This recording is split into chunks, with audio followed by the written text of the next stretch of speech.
லேப்ல வந்து ஒரு எக்ஸ்பெரிமெண்ட் செஞ்சிருப்போம். பெர்மனன்ட் ஹார்ட்னஸ், டோட்டல் ஹார்ட்னஸ் இந்த மாதிரி ஹார்ட்னஸ் ஆஃப் வாட்டர் கண்டுபிடிக்கும். அதுல வந்து கெமிஸ்ட் சார் நமக்கு வந்து சொல்லியிருப்பாரு. என்னன்னு பாத்தீங்கன்னா இப்போ ஒரு பெரிய ஒரு பவர் பிளான்ட்ல வந்து நம்ம வாட்டர் வந்து ஹீட் பண்ணும்போது அந்த சால்ட் அதாவது ஹார்ட்னஸ் வந்து இருந்துச்சுன்னா அதுல வந்து மெக்னீசியம் அண்ட் கால்சியம் அந்த ஆட்டம்ஸ் வந்து இருக்கிறதுனால நமக்கு வந்து ஸ்கேல் லைம் ஸ்கேல் வந்து ஃபார்ம் ஆகும். அந்த லைம் ஸ்கேல் வந்து ஃபார்ம் ஆகும்போது நம்மளோட இருக்கிற நியூக்ளியர் பவர் பிளான்ட்டோட எஃபிஷியன்சி வந்து ரெடியூஸ் ஆகும் இல்லைங்களா. இது ஒரு disadvantage of atomic power plant. So next வந்து solar power plants. Solar power plants வந்து எப்படி இது பண்றாங்க பார்த்தீங்கன்னா போட்டோ வோல்டைக் அதாவது பிவி செல்ஸ் மிரர்ஸ் வச்சு சன்லைட் வந்து கேப்சர் பண்ணி அது எலக்ட்ரிசிட்டி வந்து கன்வெர்ட் பண்ணி நமக்கு எலக்ட்ரிசிட்டி கொடுப்பாங்க. சோலார் ஃபார்ம்ஸ் வந்து எங்கெங்க இன்ஸ்டால் பண்ண பார்த்தீங்கன்னா பெரிய ஸ்பேசஸ் ஃபார்ம்ஸ் அதுக்கப்புறம் அந்த தேவையில்லாத இருக்கிற இடத்துல எல்லாம் வந்து சோலார் பிளான்ட்ஸ் வந்து இன்க்ளூட் பண்ணி நம்ம ஒரு சைட் பிசினஸா கூட கொண்டு போகலாம். எஃபிஷியன்சி வந்து சோலார் பிளான்ட்ஸ் எப்படி இருக்குன்னு பார்த்தீங்கன்னா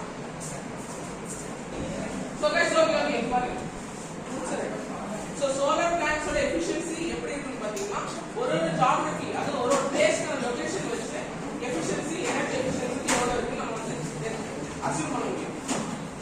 ஸோ எனர்ஜி அவுட்புட் வந்து அட்டாமிக் பவர் பிளான்ட்ஸ்ல வந்து ஹை எனர்ஜி அவுட்புட் இருக்கும், ப்ரொடக்ஷன் ஆஃப் எலக்ட்ரிசிட்டி இருக்கும்.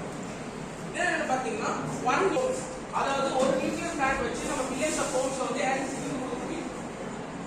இன்னொன்னு பார்த்தீங்கன்னா நம்ம வந்து ஒரு லாங் ரன் அதாவது ஒரு லாங் பீரியட்ஸ்க்கு வந்து நம்ம எலக்ட்ரிசிட்டி வந்து ஜெனரேட் பண்ண முடியும் எந்த ஒரு இன்டரப்ஷன் இல்லாம.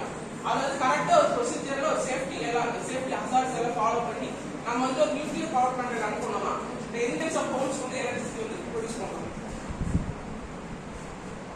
So solar power plants low energy density எதுக்காகன்னு பார்த்தீங்கன்னா இப்போ நிறைய லேண்ட் வந்து நமக்கு தேவைப்படுது. அதாவது லேண்ட் சோலார் பேனல்ஸ் வந்து கம்மியா இருக்கும். ஸோ அதனால நமக்கு வந்து லேண்ட் அதிகமாக தேவைப்படுது. Disadvantage of solar panels. இன்னொன்று என்ன பார்த்தீங்கன்னா சோலார் பேனல்ல வந்து நம்ம வந்து சோலார் லைட்டை வந்து ஒரு பேட்டரியில வந்து அந்த லைட்டை வந்து ஒரு எனர்ஜியை கனெக்ட் பண்ணி ஸ்டோர் பண்ணி அதை நம்ம எலக்ட்ரிசிட்டி வந்து ப்ரொடியூஸ் பண்ணி யூஸ் பண்ணுவோம். ஸோ என்விரான்மெண்டல் இம்பாக்ட் என்னன்னு பார்த்தீங்கன்னா நம்ம நியூக்ளியர் பவர் பிளான்ட்ல வந்து ஒரு கிரீன் ஹவுஸ் கேஸஸ் வந்து ப்ரொடியூஸ் ஆகாது நியூக்ளியர் பவர் பிளான்ட்ஸ்ல. இன்னும் என்ன பார்த்தீங்கன்னா ரேடியோ ஆக்டிவிட்டி வந்து அதிகமா இருக்கும் நியூக்ளியர் பவர் பிளான்ட்ஸ்ல compared to solar power plants. Radioactivity அதிகமா இருக்கிறதுனால நமக்கு வந்து நம்ம பாடிக்கு வந்து சில ஹசார்ட்ஸ் அதாவது சில வந்து ரிஸ்க் ஃபேக்டர்ஸ் வந்து அதிகமா இருக்கும். ஸோ வந்து நம்ம ரேடியோ ஆக்டிவ் இல்லாத ஒரு பவர் பிளான்ட் வந்து யூஸ் பண்றது நமக்கு best. So cost and economic feasibility வந்து நியூக்ளியர் பவர் பிளான்ட்க்கு நமக்கு வந்து ஹையர் ஒரு நியூக்ளியர் பவர் பிளான்ட் செட் பண்ணலாம் ஒரு ஹையர் இனிஷியல் காஸ்ட் வந்து நமக்கு வந்து தேவை. ஸோ அதனால சோலார் பவர் பிளான்ட்ஸ் வந்து ஹையர் இனிஷியல் காஸ்ட் வந்து லோவரா இருக்கும். ஸோ வந்து அட்டாமிக் பவர் பிளான்ட் விட நம்ம வந்து சோலார் பவர் பிளான்ட் யூஸ் பண்றது சீப் அண்ட் பெஸ்டா இருக்கும். அது போக எஃபிஷியன்சி அதிகமா இருக்கும். ஸோ இதுதான் basic of concepts of atomic power plant and solar power plant. So guys, disadvantages of solar power plants என்னன்னு பார்த்தீங்கன்னா intermittent energy source என்னன்னு பார்த்தீங்கன்னா இப்போ வந்து நமக்கு சன்லைட் வரும்போது மட்டும் தான் நமக்கு வந்து எனர்ஜி வந்து கிரியேட் பண்ண முடியும், எலக்ட்ரிசிட்டி வந்து ஜெனரேட் பண்ண முடியும். அதனால நமக்கு நைட் டைம்ஸ்ல வந்து ஸ்டாட்டிக்கா இருக்கிறதுனால இது வந்து ஒரு intermittent energy source. அடுத்து என்ன பார்த்தீங்கன்னா ஸ்பேஸ் ரிக்வயர்மெண்ட்ஸ் லேண்ட் எவ்வளோ பெருசா இருக்கோ அதுல வந்து ஒரு குறிப்பிட்ட அளவு மட்டும் தான் நம்ம வந்து சோலார் பேனல்ஸ் வந்து இன்ஸ்டால் பண்ண முடியும். ஸோ அதனால நமக்கு வந்து லேண்ட் வந்து காஸ்ட் அதிகமா இருக்கிறதுனால லேண்டோட யூசேஜ் வந்து அதிகமா இருக்கிறதுனால நமக்கு வந்து லேண்ட் வந்து ஷார்டேஜ் ஆகுது.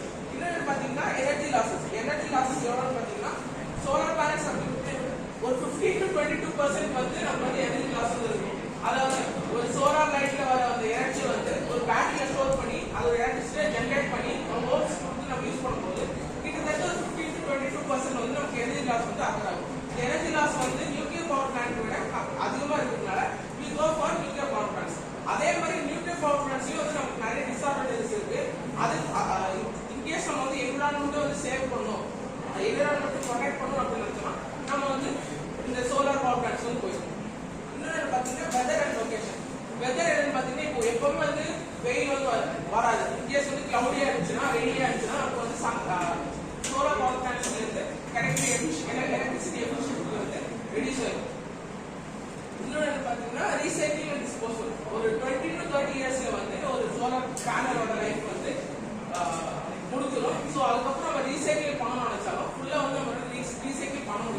ஸோ அதனால